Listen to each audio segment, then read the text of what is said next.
السلام عليكم ورحمة الله.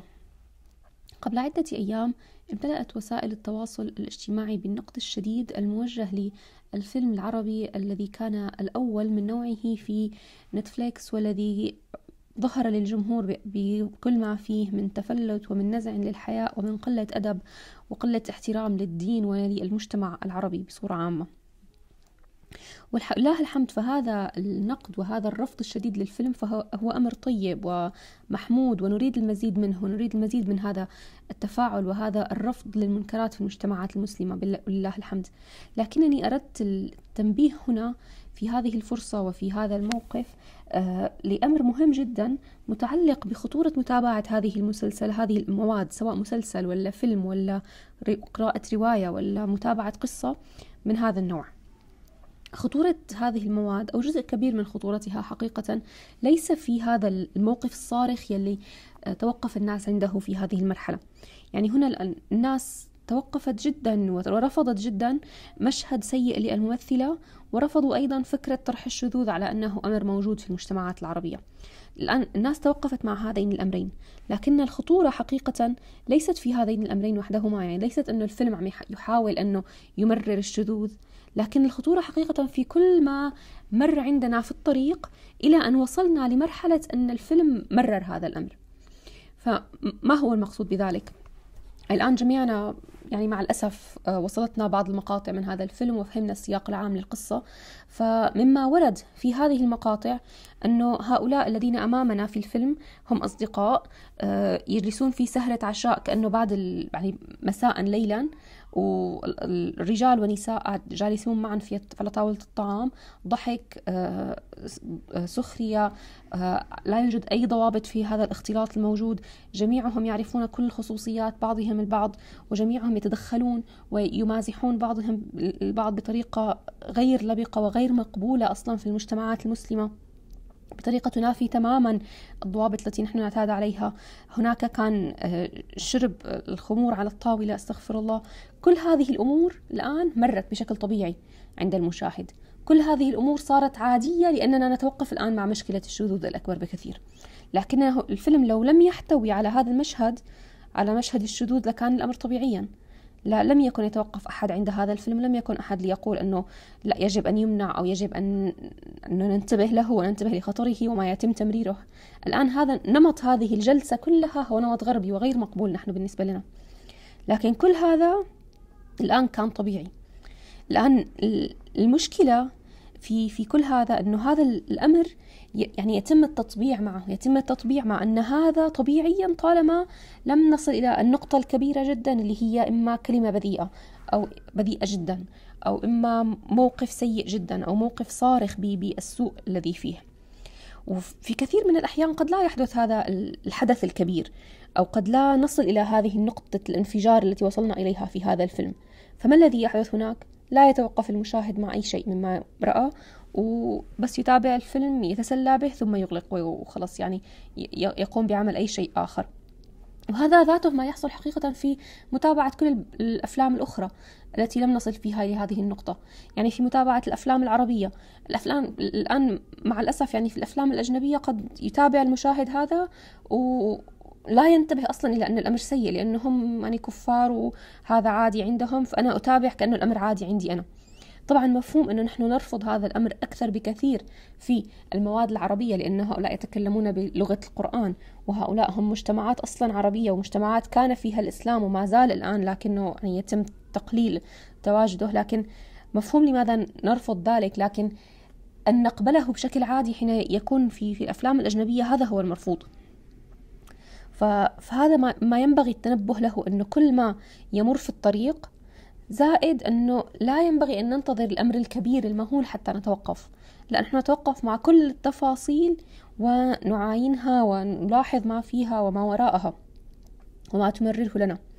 والآن ذلك لأن الخطورة في هذه المواد ليست في الأمر الكبير الذي حصل كما قلت، ولكن في كل ما أدى إليه، وفي كل ما مر في الطريق ولم نتوقف عنده.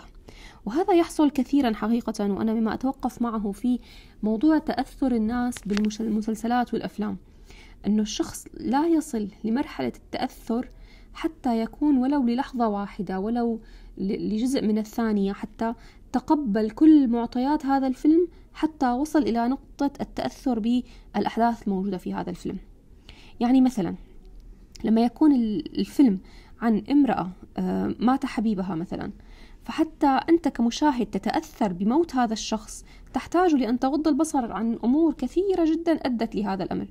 تحتاج لغض البصر عن كون هذه العلاقة أصلا محرمة التي بينها وبين هذا الشخص، تغض البصر عن كونهم ممثلين أجانب عن بعض وفي بيئة واحدة ويعملون، وهذا غير كادر التصوير وكادر العمل والساعات والشهور التي قضوها في عمل هذا الفيلم. تحتاج لأن لا يعني أن توقف تفكيرك أو تغض كل طرف عن كل آليات التفكير والمعالجة والنقد التي عندك عن كل ما يحدث في هذا الفيلم، عن كل الأخلاقيات الموجودة هنا، أنه كيف هي ممكن تكون تهرب من والدها لكي تلتقي بهذا الشخص، أو كيف قد يكون هذه الامرأة أصلا تسب الدين واستغفر الله تسب الله سبحانه وتعالى حتى تكون مع هذا الشخص. أنت تحتاج لأن تعتبر ولو للحظة ولو في جزء منك أن هذا الأمر كله عادي وطبيعي، طالما أنه هي مسكينة وتريد أن تعبر عن مشاعرها وتعيش هذه اللحظة وتندمج في هذا الحب الذي هي فيه.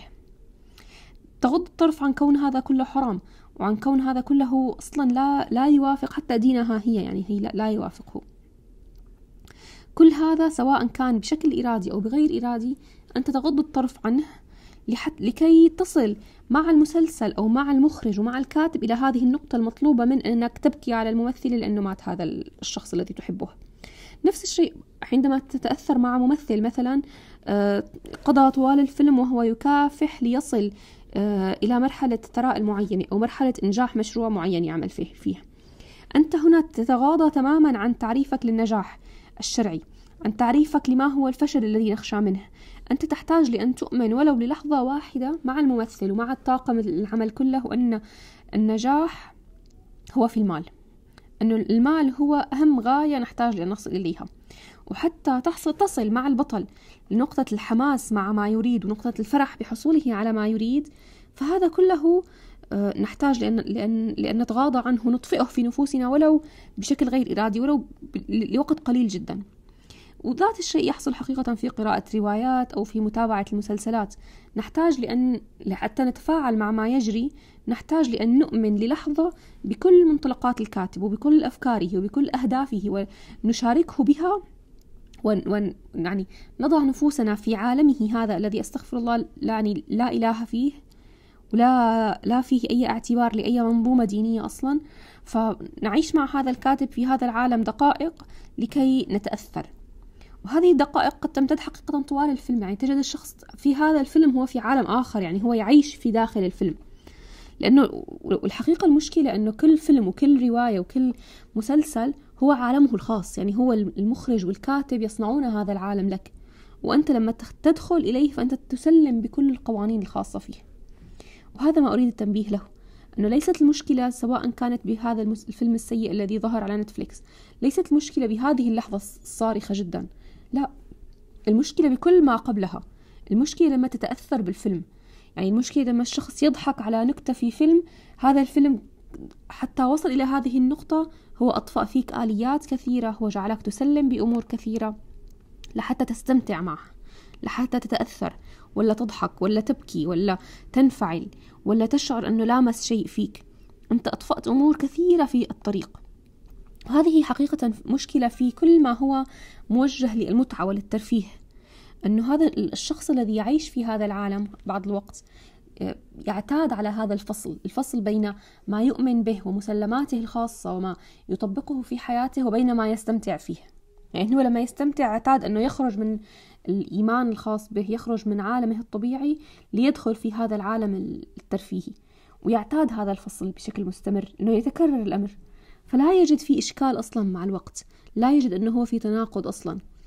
فبعد ما يعتاد هذا في عالم الترفيه اللي هو بس متعة وهروب من الواقع أحيانا، يصبح الأمر عادي جدا عنده أنه يفصل بين منطلقاته وإيمانه ودينه وما يأمره الله سبحانه وتعالى به وما يؤمن به هو أصلا، وبين تربيته لأولاده، ثم بينه وبين عمله، ثم بينه وبين حياته في البيت، ثم بينه وبين علاقاته مع الناس، حتى لا يبقى لهذا الإيمان ولهذه المسلمات والمعتقدات التي عنده أي مكان في الحياة إلا هي بس سجادة الصلاة، وخلص يصلي على عجالة ثم يمضي. وهذا يؤثر جدا، يعني أعتقد كما هو واضح بات الآن، أنه على نفسية المسلم وعلى علاقته بالله وعلى انسجامه مع نفسه وعلى قدرته على إسقاط ما يقرأه في القرآن، سواء في ورد يومي ولا يسمعه حتى من الشيخ ولا يمر عليه من آيات، بين ذلك وبين الحياة اليومية التي يمر بها. وهذا ما يجعل المرء في حالة انفصال شديدة، في حالة تفكك من حيث فكره شعوره وسلوكه، وما يرتبطون هؤلاء به في حياته. فلازم التنبيه لهذا كله، وعسى الله ينفعنا وإياكم بما سمعنا، لأننا نريد أن نتأكد وأن لا نظن أننا هنا الآن لما انتبهنا لهذا الموقف السيء ورفضناه فإنه خلاص نحن كشفنا كل المؤامرة واللغز ومنعناه ورفضناه وانتهى، وصار فينا نرجع لما كنا نتابعه من قبل الذي ليس فيه هذا الشيء الصارخ.